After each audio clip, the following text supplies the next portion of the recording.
सभी ने भगवान गिरिराज में प्रार्थना की। तो गिरिराज जी ने अपने 7 वर्ष के भगवान श्री कृष्ण ने 7 कोस की गिरिराज जी को 7 दिन 7 रात पर्यंत अपनी इकन्नी उंगली पर धारण कर लिया। क्या 7 वर्ष के भगवान श्री कृष्ण, मैं देख रहा हूं आप बड़े ध्यान से सुन रहे हैं, तो आप ज्ञान से भी सुनिए। 7 दिन के भगवान श्री कृष्ण, कितने दिन के? 7 वर्ष के। 7 वर्ष के श्री कृष्ण ने 7 दिन 7 रात्रि पर्यंत 7 कोस गिरिराज जी को अपने इकन्नी उंगली पर धारण कर लिया। 7 की ही संख्या क्यों है? 7 की संख्या इसलिए है, हमारे शरीर में ये सुसुप्ता से लेकर के आज्ञा इत्यादि जितनी भी नाड़ियां हैं वो चक्र है 7 है। कितने? हमारे शरीर में 7 चक्र हैं। हम जीते भी 7 दिन हैं, हमारा जीवन भी 7 दिन का, 8वां दिन बना ही नहीं। और स्वयं भगवान ये बताना चाह रहे हो कि यदि तुम इन 7 चक्रों को खोल लो या 7 द्वारा, इन चक्रों द्वारा मेरे ओर समर्पित हो जाओ तो तुम्हारा मैं सारा योग क्षेम वहन कर लेता हूं। तो भगवान जो है अपनी कुन्नी उंगली पर धारण किए। अब सारे ब्रज के लोग जो है लाठियां लेकर के आड़ लगा रहे गोवर्धन महाराज पर, बल्लियां लेकर के गिरिराज जी कान्हा की सहायता करते हैं कृष्ण की। 1 दिन 2 दिन 3रा दिन चल रहा है। अंदर सब जितने गोप वाले थे सब बछड़ों समेत, गोप गैयाओं समेत, बालकों समेत, सामान समेत सब उस 21 किलोमीटर के अंदर आ गए। अब 3रे दिन वो मधुमंगल बोला, कन्हैया आज 3रा दिन चल रहा है, थोड़ा विश्राम कर ले, हमने लाठियां लगा रखी है, चिंता ना कर। भगवान बोले कि अगर मैंने उंगली हटा ली ना तो गिरिराज नीचे आ जाएंगे। मित्र बोले नहीं नहीं कुछ नहीं होगा, हमने लाठियां लगा रखी है, तू चिंता मत कर। बोले नहीं नहीं मेरी बात समझ। अरे तू अपने आप को क्या समझता है? भगवान बोले मैं भगवान हूं। मित्र कहते हैं अच्छा तू भगवान है, क्या किया तूने भगवान जैसा काम? बोले मैंने पुतना मारी, मैंने अघासुर मारा, मैंने बकासुर मारा, धेनुकासुर, ये मैंने मारे। तो गोप वाले कहते हैं हाँ मारे तूने बड़े, अरे सब मरे मराए आए थे, हमने उठा करके जमुना जी में फेंका, उनको तूने मारे, हमने लाठियां मारी उन पर। बड़ा आया भगवान कहने वाला, हम तो सोच रहे हैं जरा 3 दिन हो गए, थोड़ा कुछ पा लेगा, खा लेगा, विश्राम कर लेगा, तू तो अपने आप को भगवान ही बता रहा है। प्रभु ने सोचा कि अब ये मानेंगे नहीं, क्योंकि अगर मैं कहता हूं मैं भगवान हूं तो ये मानने को तैयार नहीं है। तो प्रभु ने कहा देखो अच्छा ठीक है तुम पकड़ लोगे? बोले हाँ हाँ। तो प्रभु ने कहा थोड़ा नाटक करें। भगवान ने अपनी छोटी उंगली को थोड़ा सा ऐसे नीचे ऐसे हल्का सा किया तो गोवर्धन पर्वत नीचे को आने लगे और सारी बल्लियां तर तर तर तर चट चट चट चट पकड़ पकड़ पकड़ पकड़। भगवान ने फिर उंगली सीधी कर लिया। अरे लाला तूने ये कैसे किया? बोले मैंने कहा ना मैं भगवान हूं, बता तो क्या किया? प्रभु ने सोचा ये मानने के लिए तैयार नहीं है, कुछ ऐसा करूं। भगवान कहने लगे कछु माखन को बल बढ़ियो, कछु गोपन करी सहाय, श्री राधे जू की कृपा सो मैंने गिरिवर लियो उठाए, लाडली की कृपा सो मैंने गिरिवर लियो उठाए। भगवान कह रहे कछु माखन, मेरी माता मुझे सुबह सुबह ताजा मक्खन खिलाती है ना, कुछ उसकी ताकत है मेरे अंदर। कुछ गोपन करी सहाय, और तुम मेरी ओर निहार रहे हो ना तो तुम्हारी शक्ति भी मेरे अंदर आ गई। श्री राधे जू की कृपा सो मैंने गिरिवर लियो उठाए। और कुछ हमारे श्री राधा जी की कृपा है मुझ पर कि मैंने गिरिवर। तब ब्रजवासी कहने लगे ओहो, तभी हम कहें कि आजकल हम कमजोर क्यों हो गए। क्यों रे नंद के लाला, मटकी फोड़ता था, दही चुराता था, माखन चुराता था, अब हमारी शक्ति भी चुराने लगा, बड़ा चोर है। आज 7 दिन 7वां दिवस चल रहा है। इंद्र ने कहा कि जरा देख के आओ डूबा कि नहीं ब्रज। देवगण आए, बोले महाराज डूबना तो छोड़ो, वहां तो धूल उड़ रही है, वहां तो धूल उड़ रही है। धूल कहां उड़ती है? जहां पर बारिश की एक बूंद भी ना गिरे। क्यों? धूल वहीं तो गिरेगी। शेषनाग जी ने, जो शेषनाग हैं, उन्होंने क्या कर रखा है, दीवार बना दी चारों ओर। जो बारिश जो है गोवर्धन से नीचे गिरे तो अंदर ना आ पावे, दीवार लगा दी। चकुटिया में जब ज्यादा बारिश आ जाती है तो कहते हैं ना पुलिस वाले, खाली करो चकुटिया। क्यों? क्योंकि हमारे तटबंध मजबूत नहीं बने हैं। तो स्थानीय जो हमारे गणमान्य नेता हैं उनसे भी निवेदन करेंगे, भैया कुछ गेवाड़ घाटी के कल्याण के लिए भी कर्म करिए। बोले जय श्री कृष्ण। अच्छे तटबंध बनाइए, अच्छी व्यवस्थाएं करिए। जो यहाँ की जनता जनार्दन आप पर विश्वास रखती है उस पैमाने पर खरे उतरिए। मेहनत तो आप करते हैं, लेकिन अब मेहनत के साथ साथ बहुत कुछ और करने की भी आवश्यकता है गेवाड़ घाटी के लिए। राजा मालूशाही हरुहित की भूमि है ये, तो दुनिया को भी पता लगना चाहिए। जय जयकार बहुत हो गई, अब कुछ चमत्कार करिए। बोलिए जय श्री कृष्ण। तो कहने का भाव है, चर्चा को आगे बढ़ाते हैं। तो शेषनाग जी ने एक सुंदर तटबंध बनाया, पूरी दीवार लगाई है, सुंदर दीवार लगाई है। तो जो बाहर का पानी है वो अंदर आ नहीं सकता। ऊपर से वर्षा छतरी के रूप में गिरिराज जी भगवान ने धारण कर रखे हैं। और जो बाहर का पानी है, जो बाहर भयंकर, अब ऐसी बारिश नहीं हुई थी जो आजकल हो रही है, बस थोड़ी देर के लिए हो गई और बाढ़ से आ गई, ऐसा नहीं। 7 दिन तक ऐसी बारिश हुई जो प्रलय काल में मेघ बरसते हैं, प्रलय काल के समय जो बादल बरसते हैं, वो वाली बारिश हुई। तो बाहर एक जगह पर सुदर्शन चक्र, जो भगवान नारायण के चक्र हैं, वो पानी को सोख रहे हैं। और दूसरी जगह बैठे हैं अगस्त मुनि। कौन बैठे हैं? अगस्त मुनि, जिन्होंने एक ही श्वास में 7 समुद्र का जल पी लिया था। भागवत जी में ये कथा तो नहीं आती है, लेकिन अन्य विषयों पर यह भक्ति सूत्र में यह प्राप्त होता है कि अगस्त मुनि एक जगह पर बैठ करके वो सारा जल जो इंद्र बरसा रहे थे, बादल बरसा रहे थे, वो पी रहे थे। अब क्यों पी रहे हैं, इसमें भी बड़ी सुंदर कथा है, सुन लीजिए। कल का दिन हम पर बहुत है, कल का दिन कर लेंगे, लेकिन आप ये कथा को, क्योंकि मन भी नहीं मानता है, क्योंकि मन में आपकी शंका रह जाए, तो हम ऐसा भी नहीं चाहते हैं कि आप कथा में आए और फिर यहाँ से शंका लेकर के घर जाए, वो भी अच्छी बात नहीं है। क्या हुआ कि भगवान बैठे हैं, भगवान गिरिवर धारण किए हैं, अगस्त मुनि बैठे हैं। द्वापर युग की बात, त्रेता युग की बात है। माता जानकी भगवान श्री राम जब रावण पर विजय प्राप्त करके अयोध्या आए, तो माता जानकी रोज ब्राह्मणों को भोजन कराते। अब ब्राह्मणों को भोजन कराते, खूब भाव से बनाते, लेकिन ब्राह्मण 1 पूड़ी 2 पूड़ी खाते, बस हो गया हमारा। तो माता सीता बड़ी उदास रहती है और एक दिन अपने प्रभु से बोली, प्रभु कोई ऐसा ब्राह्मण हमारे घर में क्यों नहीं आता जो भर पेट, जिनको भोजन कराने में मुझे आनंद आए, जिन्हें मैं जब भोग पवाऊं, प्रसाद पवाऊं, तो मुझे आनंद आए, कुछ खाए। सब आते हैं, 2 पुड़ियां खा जाते हैं, थोड़ा सा ही भोग पाते हैं। भगवान ने सोचा कि माता देवी सीता के मन में थोड़ा सा अहंकार ने स्थान बना दिया। बोले देवी ऐसा ना कहना, कभी कोई अच्छा ब्राह्मण आ जाएगा, थक जाओगी बनाते बनाते। बोले बहुत देखे, इतने समय से परोस रही हूँ, कोई आया ही नहीं अच्छा ब्राह्मण। अच्छा, तो भगवान ने मन ही मन अगस्त मुनि को याद किया। कहाँ हो प्रभु? अगस्त जी ने कहा कि प्रभु आदेश करिए, आइए कभी हमारे घर भोजन करने आइए। बोले कल ही आता हूं प्रभु। तो दूसरे दिन अगस्त मुनि आए। अगस्त मुनि दरवाजे पर आए, माता सीता जी ने स्वागत किया है, आज हम भोजन पाएंगे देवी आपके घर। आहा जी जी। उदास मन से सीता जी ने कहा, ये भी कितना पाएंगे, 2 पूरी 4 पूरी, ये भी ज्यादा पाएंगे नहीं। अब यहाँ पर तो माता जानकी रसोई में गई है, भोजन बनाया। अगस्त जी ने कहा कि देवी देख लो, हमें भोजन पवाना है तो कमर बांधनी पड़ेगी।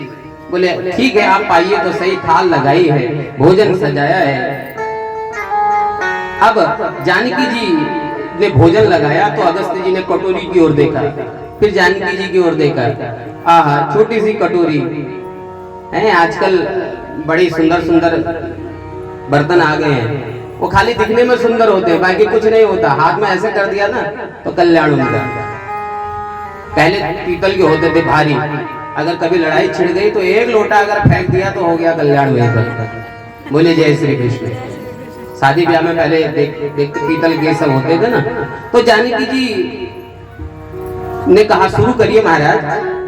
अगस्त मुनि बोले कि हंसी तो मुझे आ रही है कि कटोरी को आंख में डालूं या मुंह में डालूं, इतनी छोटी सी कटोरी।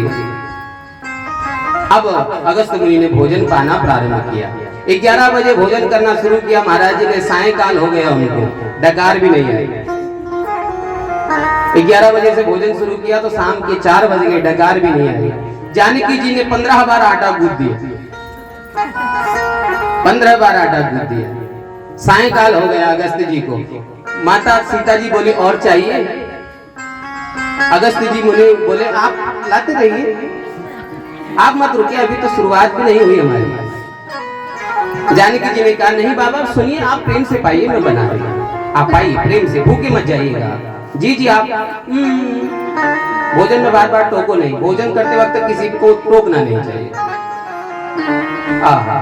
जानकी जी ने गणेश जी को बुलाया, मेरे बस की बात नहीं, आओ। गणेश जी आए दोनों पत्नियों को लेकर के, रिद्धि सिद्धि आटा गूंथ रही है, गणेश जी रोटियां सेक रहे हैं। भंडारा खोल दिया है महाराज। 3 दिन 3 रात्रि हो गई, अखंड भोजन चल रहा है। कितने? 3 दिन 3 रात्रि भोजन चल रहा है। जानकी जी रसोई के द्वार पर आई तो रिद्धि सिद्धि की ओर देखा तो पसीने पसीने, कमर बांधी है, इधर आटा लगा है, इधर आटा लगा है। गणेश जी के चिमटे पर आप जान नहीं रही। 9 निधियों को बुलाया गया, आओ। एक पानी ला रहा है, कोई बोरियां खोल रहा है आटे के, कोई गूंदने पर लगा है। रिद्धि सिद्धि 9 निधि सब मिलकर के पूड़ियां बेल रही हैं। गणपति महाराज पूड़ियां निकाल रहे हैं, अगस्त महाराज को परोसे जा रहे हैं, महाराज जी के मुंह में उड़ेलते जा रहे हैं। महाराज जी शुरू करो महाराज। अब 16 दिन बीत गए। कितने? 16 दिन। भगवान अगस्त जी ने कहा, अगस्त जी से माता सीता जी ने कहा पानी पीजिए। अब पानी कब देते हैं? जब भोजन आधा हो जाता है। अभी तक तो यहाँ डकार भी नहीं आई है अगस्त मुनि को। 16 दिन हो गए। बोले पिएंगे, पानी भी पिएंगे, आप भोजन लाइए, पहले भोजन लाइए। अब महाराज सीता जी के मस्तिष्क पर इतना क्रोध है, सीधे पति के पास गई, सुनिए ऐसा ब्राह्मण दोबारा नहीं आना चाहिए। श्रद्धा की कमर तोड़ के रख दी। अरे हम श्रद्धा भाव से पवा रहे हैं, यहाँ 16 दिन बीत गए, पूरा खजाना। अगस्त महाराज ने कहा, सीता जी आई, महाराज प्रणाम। चिर सौभाग्यवती, लाओ लाओ। 18 दिन हो गए, चिंता मत करो, जब आधा भोजन हो जाएगा तो पानी के लिए बोल देंगे, आप भोजन पवाओ। 18 दिन हो गए महाराज, 18 दिन से चल रहा है भोजन। अब माता सीता जी ने मन ही मन प्रणाम किया, प्रभु अब हमारे बस की बात नहीं है। 17वें दिन की शाम को, 18वें दिन की शाम को रामचंद्र जी आए, भगवान की ओर देखा अगस्त जी ने कि शुरू करें, अभी अब रहने दें। अगस्त मुनि तिरछी नजर से देख रहे हैं। प्रभु कह रहे हैं अब ज्यादा परेशान मत करो, स्थिति गंभीर है देवी की। अब जाकर के भगवान अगस्त जी ने अब डकार ली, जोर से डकार। लाओ पानी, जल लाओ।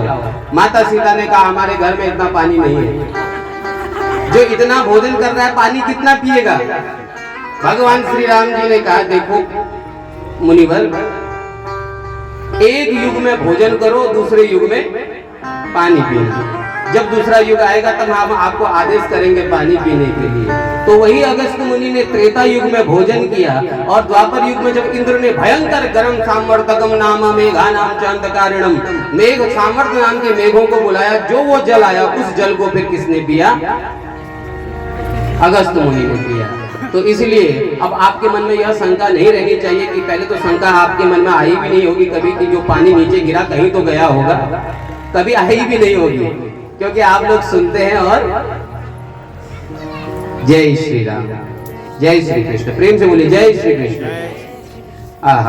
तो महाराज इंद्र ने देखा वहां तो धूल उड़ रही है। इंद्र गए समझ में आ गया कि मेरे से अपराध हुआ है, और 11 श्लोकों में भगवान से क्षमा, 10 श्लोकों में 10 मंत्रों में भगवान से क्षमा याचना की। विशुद्ध सत्वं तव धाम शांतम तपोमयं धस्तरजस्तमस्तकम्। इंद्र ने 10 मंत्र कहे तो भगवान ने क्षमा कर दिया। वहां ब्रह्मा जी ने 40 मंत्रों में प्रार्थना की तो भगवान ने क्षमा नहीं किया, जब गोल गोप वालों को चुरा के ले गए थे। बात समझ में आ रही है? ब्रह्मा जी जब चुरा के ले गए तो क्षमा नहीं किया। इंद्र ने मात्र 10 श्लोक में स्तुति गाई तो क्षमा कर दिया। ब्रह्मा जी 40 श्लोकों में, क्यों जानते हैं? अपराध दोनों ने किए, लेकिन दोनों के अपराधों में भिन्नता है। क्या भिन्नता है? दोनों के अपराध अलग अलग हैं। ब्रह्मा जी का अपराध क्षमा योग्य नहीं है, क्योंकि एक वर्ष तक भगवान के भक्तों को भगवान से दूर रखा ब्रह्मा जी ने, 1 वर्ष तक दूर रखा। और इंद्र ने जब अपराध किया तो दूर दूर से जितने भगत थे भगवान के सब नजदीक आ गए भगवान। अपराध तो दोनों ने किया, लेकिन एक अपराध भगवान से दूर कर दिया, दूसरा अपराध भगवान के पास ले आए। इसलिए इंद्र को क्षमा कर दिया और ब्रह्मा जी को क्षमा नहीं किया। बड़ा आनंद आया। इंद्र चला गया, बादल शांत हो गए, सब अपने अपने घर में चले गए। दरबार में बंशी वाले के सब दर्द मिटाए जाते हैं। दरबार में बंसी वाले के सब दर्द मिटाए जाते हैं। दरबार में बंसी वाले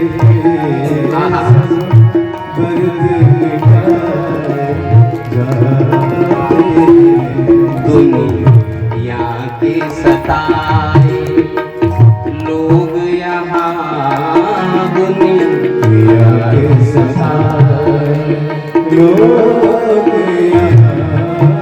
सीने से लगाए जाते हैं।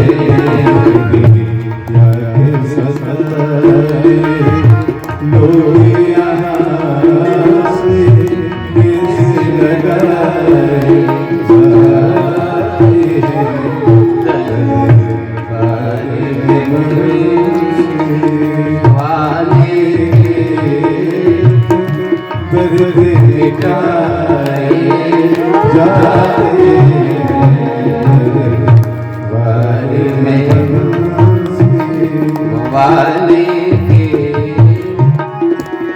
सब दर्द मिटाए जाते हैं। भगवान अपने भक्तों पर कृपा करने के लिए सब प्रकार का प्रयत्न करते हैं। इसके बाद जो प्रसंग है वो महाराष्ट्र का है। सभी गोपियों को भगवान ऐसी मुरली निराद करते हैं शरद ऋतु की रात्रि में। बस 10 मिनट इसको और सुनिए, फिर कथा को विश्राम देंगे। बोली जय श्री कृष्ण। महाराज, इस कथा के बाद मैंने यही घूमना है चौकुटिया में, कहीं मिल गए गधेरे में तो वैसे भी हम इतने तगड़े हैं कि बोले जय श्री कृष्ण। तो रास प्रसंग यहाँ पर श्रीमद् भागवत के 10वें स्कंद के 5 अध्याय है। 31 से लेके 35 अध्याय तक ये रास पंचाध्यायी में आते हैं। ये पूरे भागवत के 5 प्राण हैं। 5 प्राण यहाँ पर भगवान गोपियों के साथ बहुत संक्षिप्त में इसको श्रवण करते हैं। गोपियों के साथ महाराज अपने पास बुलाते हैं। आज शरद रात्रि में भगवान श्री कृष्ण ने वेणु निनाद किया, बंसी बजाई। कहने का भाव, पहले सब जीवों को भगवान बुलाते हैं। तो जैसे ही बंसी बजाई, जो गोपी जिस भाव में थी, जिस स्थिति में थी, वही काम छोड़ करके भगवान से मिलने चली गई। जिस भाव में थी, जिस स्थिति में थी, वैसे ही एक गोपी गाय दूध रही थी तो गाय का आधा दूध निकाला, वही बाल्टी छोड़ करके ये तो मेरा नाम है। ऐसा लगा कि बंसी में प्रभु मेरा नाम ले रहे हैं। एक अपने बालक को दूध पिला रही थी, आधा ही दूध पिलाया, बालक को पलना में रखा और चली गई। एक गोपी वस्त्र पहन रही थी, लहंगा पहना, साड़ी पहननी बाकी थी, लेकिन सुना कि ये तो मेरा नाम है, तो आधे वस्त्र पहन के चली गई। ये कर नहीं रही है, ये हो रहा है, अपने आप हो रहा है। एक गोपी अपने पति को भोजन करा रही थी, पति ने कहा, अरे भाग्यवान सुनती हो, जरा नमक डालना। तो जैसे ही नमक का डब्बा पकड़ रही थी, बंसी की आवाज सुनी, है तो मेरा नाम है, नमक की डब्बे की जगह चीनी का डब्बा पकड़ लिया, चीनी डाल दिया और चली गई। एक गोपी को उसके पति ने बंद कर दिया, कहीं नहीं जाओगी तुम। तो गोपी ने अपने प्राण त्याग दिए, शरीर त्याग दिया। बोले इस प्राण से तुम्हें प्रेम है ना, इस शरीर से प्रेम है ना, इसमें घी लगा के चाटो, शहद लगा के चाटो, मैं तो सबसे पहले पहुंच जाऊंगी। तो आत्मा के माध्यम से भगवान के पास चली गई कि जिसलिए हमारा जन्म हुआ है। ये गोपी कोई साधारण नहीं है, वेद रूपा, वेदों के जितने भी मंत्र हैं वे सब गोपियां हैं। मत्स्य कन्या, जब भगवान ने कच्छप अवतार धारण किया तो मछलियों की जितनी बच्चियां थी, कन्याएं थे, सब ने भगवान को प्रेमी रूप में चाहा, तो सब गोपियां बन के आए। ऋषि रूपा, जब भगवान रामचंद्र जी 14 वर्ष के लिए वनवास गए तो जितने भी ऋषि मुनि थे, सब ने भगवान को प्रेम करना चाहा, वो सब यहाँ पर गोपियां बन के आए। श्रुति रूपा, ये सब गोपियां बनी है। दैत्य कन्या, जब वामन रूप धारण किया तो जितनी गोपियां थी सब भगवान से प्रेम करने लगी, तो प्राप्त हो जाए क्या प्रभु, तो वो सब गोपियां बन के आई। ये कोई साधारण हमारी आपकी तरह नहीं है प्यारे। तो भगवान ने अपने पास बुलाया, जैसे ही गोपियां भगवान के पास गई तो भगवान ने देखा वृंदावन से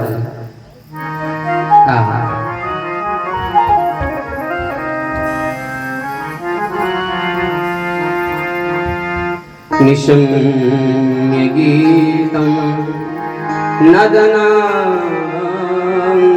भर्वं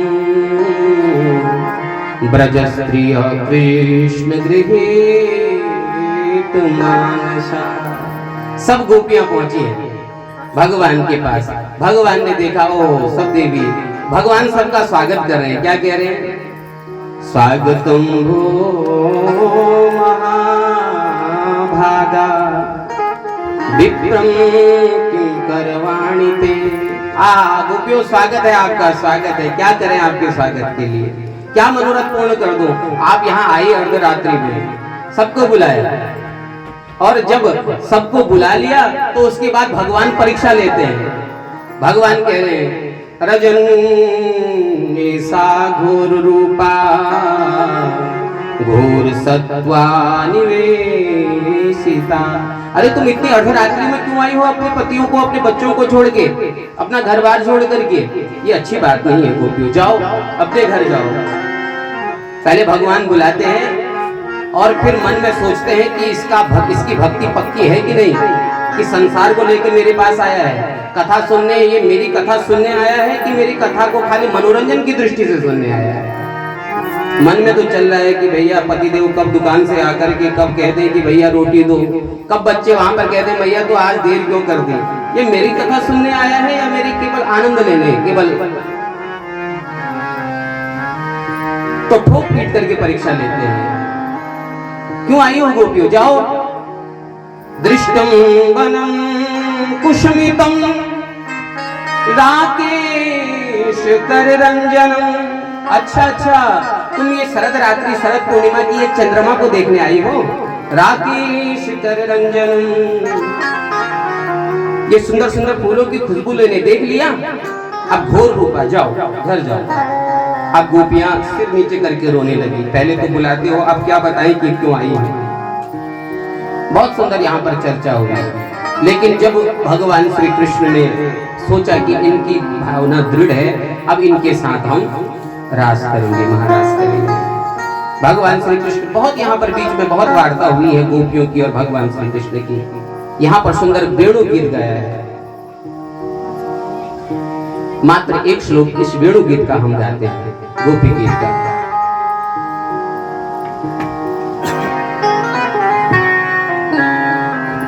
जय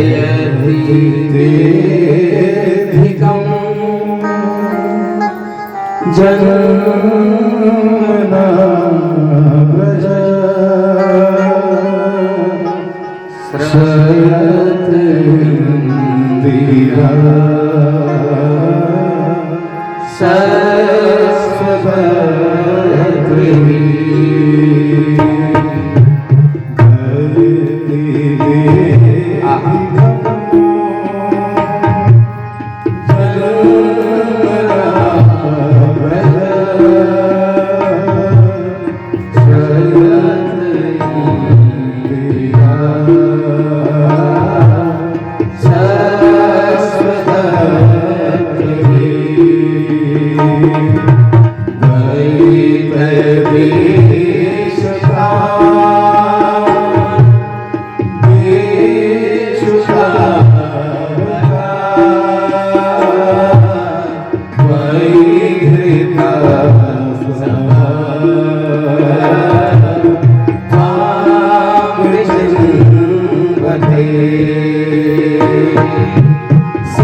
सूरत नाथ दे असंग दास का वरद न हो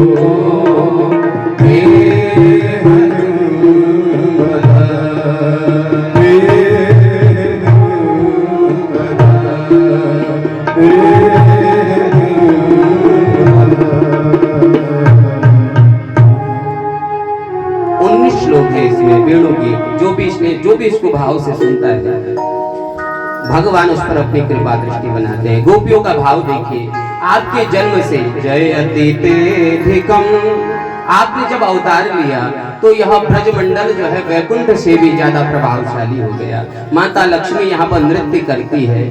श्रयत इंदिरा, इंदिरा कहते हैं माता लक्ष्मी को। आप हमें छोड़ के कहाँ चले गए? बहुत प्रकार से कहने का तो मन होता है कि बस कहे जाए, लेकिन क्या करें प्यारे। गोपियों की जब सच्ची श्रद्धा देखी तो भगवान जो है प्रसन्न हो गए। भगवान ने कहा अब हम तुम्हारे सामने तुम्हारे साथ रास रचेंगे। जैसे ही रास रचना प्रारंभ किया तो उसी समय कामदेव आ गया। रास को कोई गलत मत समझिएगा प्यारे। काम विजय प्राख्यापनात्मक श्रेयम रास लीला, आजकल लोगों ने मतलब ही बदल दिया। ऐसी कलयुग की प्रवृत्ति लोगों पर बढ़ गई। यहाँ पर भी हम देख रहे हैं, यहाँ पर जो कथा सुनने वाले श्रोता समुदाय हैं ज्यादातर सब बच्चे तो यहाँ दिख ही नहीं रहे कथा सुनने के लिए। इसमें गलती कहीं ना कहीं आपकी भी है। आप लोग घर में जाके प्रेरित नहीं करते, चलिए कथा सुनेंगे। बच्चों को उनके अंदर कैसे भावना जागेगी? जो विष युक्त आजकल वो सिनेमा देख रहे हैं वो आने वाले भारत को बिगाड़ देने वाला है। भारत के लिए कलंक जैसा ये समझ लीजिए कि बहुत ही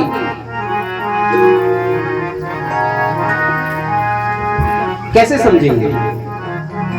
कामदेव आया है महाराज। कामदेव ने कहा कि ऐसा है, रास रच रहे हैं, रास का आनंद ले रहे हैं, तो तुमको हमारे साथ जो है युद्ध करना पड़ेगा। भगवान ने कहा कौन सा युद्ध बताओ, किले वाला युद्ध करें या मैदान वाला युद्ध? कामदेव से भगवान ने कहा किले वाला युद्ध करें या मैदान वाला युद्ध करें? कामदेव ने कहा कि किले वाला युद्ध तो हम रोज करते हैं। विवाह के बाद पति पत्नी के बीच में जो काम युद्ध होता है उसे किले का युद्ध कहते हैं, और हजारों स्त्रियां हो उसके बीच में काम पर विजय पाई जाए उसे कहते हैं मैदान का युद्ध। तो कामदेव कहते हैं हम मैदान वाला युद्ध करना चाहते हैं। तो भगवान ने क्या किया, कामदेव को पकड़ा, दरवाजे पर उल्टा लटका दिया। अब जाकर के गोपियों के साथ भक्त प्रभु महाराज रच रहे हैं।